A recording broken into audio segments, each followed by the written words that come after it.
चंदेरी गांव चुप था, बहुत चुप, जैसे कोई तूफान से पहले की खामोशी। कुछ हफ्ते पहले तक यहाँ चीखें गूंजती थीं, स्त्री का आतंक था। अब खेतों में फिर से काम हो रहा था, बच्चे खेल रहे थे, लेकिन यह शांति एक भ्रम थी। गांव वालों को लगा कि बुरा सपना खत्म हो गया है। उन्हें लगा कि स्त्री चली गई है। विक्की जानता था कि सच्चाई अलग है।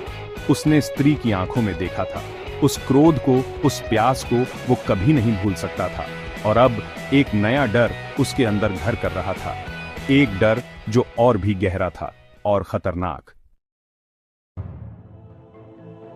विक्की चुपचाप बैठा था, उसकी निगाहें जमीन पर टिकी थीं। मन में उथल पुथल मची थी। गांव वाले उसे हीरो मानते थे। उन्हें क्या पता था कि विक्की के अंदर क्या चल रहा है। उसने स्त्री का सामना किया था, हां, लेकिन वह जीता नहीं था।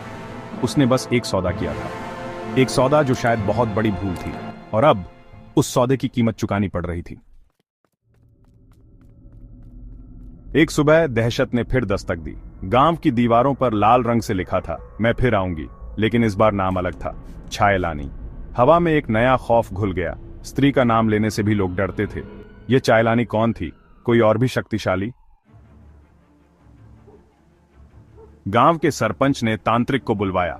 तांत्रिक ने अपनी आंखें खोली। यह कोई साधारण आत्मा नहीं है, उसने कहा, यह चायलानी है। चायलानी? सरपंच ने पूछा, वो कौन है? एक प्राचीन शक्ति, तांत्रिक ने समझाया, स्त्री की आत्मा से भी पुरानी और खतरनाक। तांत्रिक की बातें सुनकर विक्की का दिल बैठ गया। विक्की और उसके दोस्तों ने फैसला किया, वे चायलानी का सामना करेंगे। तांत्रिक ने एक अनुष्ठान बताया, लेकिन चायलानी शक्तिशाली थी। उसने अनुष्ठान में बाधा डाली, हवा में आग लग गई, पेड़ उखड़ने लगे। विक्की के दोस्त डर गए, भागने लगे। विक्की अकेला रह गया।